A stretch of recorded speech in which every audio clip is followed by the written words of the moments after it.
Japanese rugby union team, affectionately known as the Cherry Blossoms, arrived in Sydney, Australia, while the Argentine team prepared for the opening match of the World Cup against hosts and defending champions Australia.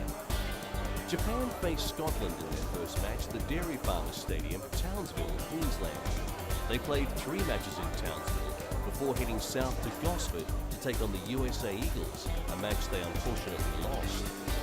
Japan had lost only one of 14 qualifiers and in the previous year's matches outscored its opponents 420 to 47 in 4 matches, highlighted by a world record 155 to 3 demolition of Chinese Taipei. In the finals, however, a solitary 52-8 win over Zimbabwe in 1991 represents Japan's only finals win in 12 matches spread over 4 World Cups. Included among those losses was a 145 to 17 walloping by New Zealand in 1995. Despite recruiting former Wallabies Mark Ella and Mark Bell as technical advisors, a string of erratic results in the build-up to the tournament once again suggests the Japanese will struggle to make it past the first round.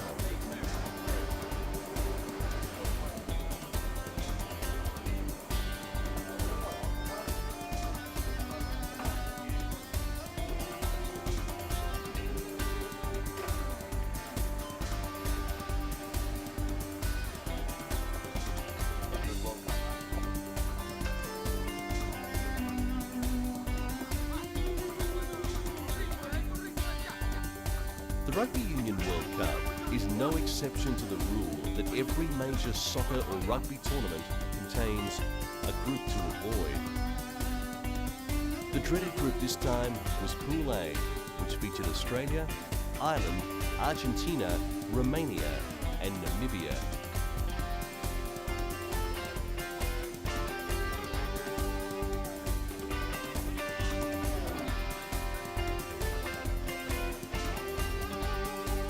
Romania and Namibia faced almost certain elimination after the pool phase, but Australia, Ireland and Argentina all had legitimate ambitions of advancing the tournament.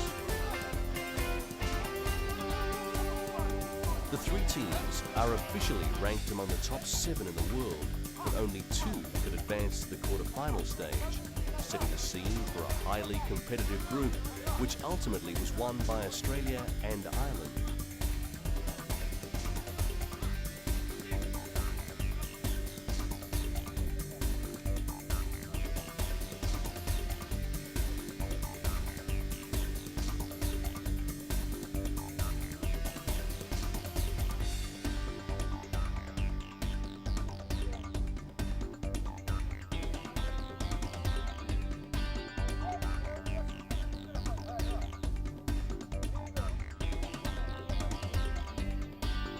But before the festivities could begin, International Rugby Union Chairman Dr. Sid Miller and Managing Director and CEO of the Australian Rugby Union, John O'Neill, addressed the media at an official media conference. Miller took the chance to deliver a 10-minute statement on the club versus country row that has already threatened to overshadow the tournament.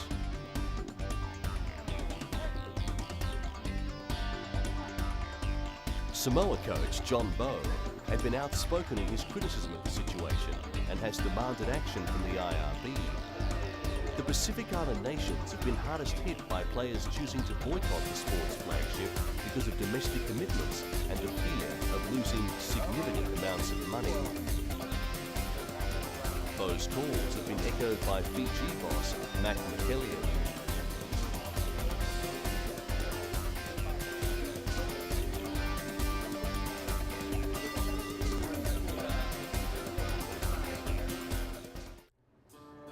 The early celebrations for the World Cup give some idea of the importance of the event in the global sporting calendar. It may have been 15 minutes late, and it may not have matched the Sydney 2000 Olympics, but Sydney Harbour Bridge was thrown into colour. A 90-second fireworks display and the lighting of a giant rugby ball on the famous old bridge signalled the first game of the 2003 World Cup between Australia and Argentina was just a few days away.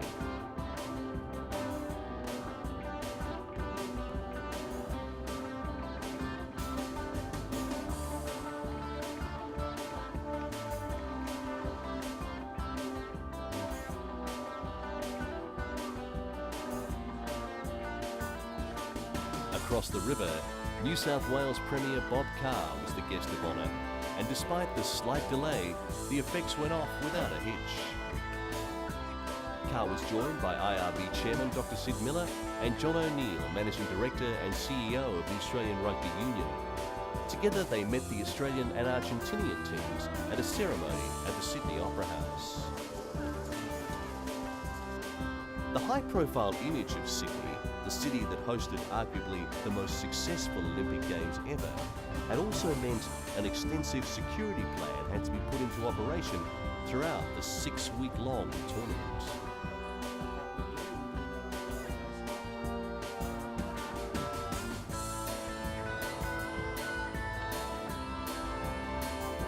However, if the crowds are anything to go by, this will also be a very successful World Cup event.